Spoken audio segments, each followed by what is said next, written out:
भारत में रेल की पटरियों पर आज केवल एक नई ट्रेन नहीं उतरी है, एक नई तकनीक उतरी है और इस तकनीक के साथ कई बड़े दावे भी पटरी पर आ गए हैं। दावा है कि ये ट्रेन प्रदूषण नहीं फैलाएगी, डीजल नहीं जलाएगी, आसमान में काला धुआं भी नहीं छोड़ेगी और रेलवे को स्वच्छ ऊर्जा के एक नए दौर में लेकर जाएगी।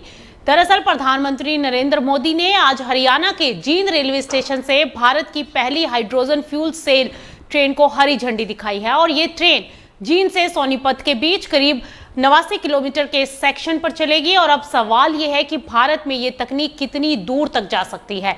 चलिए सबसे पहले इस ट्रेन को समझ लेते हैं।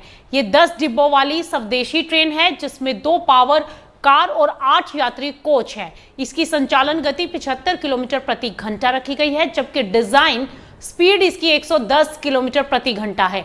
ट्रेन में करीब 2600 यात्रियों की क्षमता बताई गई है। रेल दस्तावेजों में इसकी कुल शक्ति 2400 किलोवाट बताई गई है। अब सवाल यह है कि बिना बिजली के तार और बिना डीजल इंजन के ट्रेन चलेगी कैसे। ट्रेन के अंदर उच्च दबाव वाले टैंकों में हाइड्रोजन रखी जाती है और फ्यूल सेल में ये हाइड्रोजन हवा से मिलने वाली ऑक्सीजन के साथ प्रतिक्रिया करती है। इससे बिजली बनती है और बिजली ट्रेन की मोटर चलाती है और इस प्रक्रिया से पानी की भाप तक गर्मी निकलती है। पानी की भाप के साथ गर्मी भी निकलती है, यानी ट्रेन चलते समय कार्बन डाइऑक्साइड का धुआं नहीं छोड़ती। लेकिन यहाँ एक जरूरी बात विज्ञापनों की चमक में छूट नहीं जानी चाहिए। हाइड्रोजन अपने आप जमीन से तैयार होकर नहीं निकलती, उसे बनाना पड़ता है। अगर हाइड्रोजन कोयले या प्राकृतिक गैस से बनाई गई तो प्रदूषण ट्रेन के इंजन से हटकर हाइड्रोजन बनाने वाली फैक्ट्री तक पहुंच जाएगा। इसे वास्तव में हरित विकल्प तभी कहा जाएगा जब हाइड्रोजन नवीकरणीय ऊर्जा से तैयार हो। जींद में करीब 3000 किलो हाइड्रोजन स्टोर करने की क्षमता वाले रिफ्यूलिंग स्टेशन बनाए गए हैं। ट्रेन और प्लांट में लीकेज, आग, धुएं और अधिक तापमान को पकड़ने वाले सेंसर लगाए गए हैं। किसी भी असामान्य स्थिति में सिस्टम हाइड्रोजन की सप्लाई अपने आप रोक सकता है।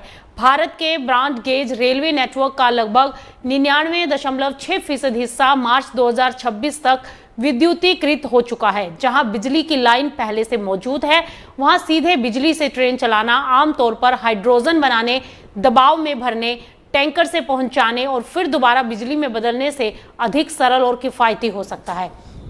इसीलिए ये मान लेना जल्दबाजी होगी कि आने वाले सालों में हर इलेक्ट्रिक ट्रेन की जगह हाइड्रोजन ट्रेन ले लेगी। हाइड्रोजन ट्रेन की असली उपयोगिता उन चुनिंदा मार्गों पर हो सकती है जहां विद्युतीकरण कठिन हो, जहां यातायात कम हो, जहां डीजल ट्रेनें चलती हो, या फिर जहां पर्यावरण और पर्यटन की वजह से धुएं तथा शोर को कम करना जरूरी हो। ये ट्रेन फिलहाल किसी अंतिम समाधान से ज्यादा एक बड़ी प्रयोगशाला है। ये बताएगी कि हाइड्रोजन की वास्तविक लागत क्या आती है और एक बार ईंधन भरने पर ट्रेन कितनी विश्वसनीयता से चलती है, सुरक्षा व्यवस्था जमीन पर कितनी प्रभावी रहेगी और सबसे बड़ी बात, इसमें इस्तेमाल होने वाली हाइड्रोजन कितनी हरी है। भारत की पहली हाइड्रोजन ट्रेन का स्वागत होना चाहिए, लेकिन सवालों के साथ, क्योंकि किसी तकनीक को हरी पट्टी लगा देने से वो अपने आप हरित नहीं हो जाती। उसकी पूरी यात्रा देखनी पड़ती है, जैसे बिजली कहां से आई, हाइड्रोजन कैसे बनी, उसे कितनी दूर लाया गया और एक यात्री को ले जाने में कुल खर्च तथा उत्सर्जन कितना हुआ। असली परीक्षा आज हरी झंडी दिखाने से शुरू हुई है और समाप्त नहीं।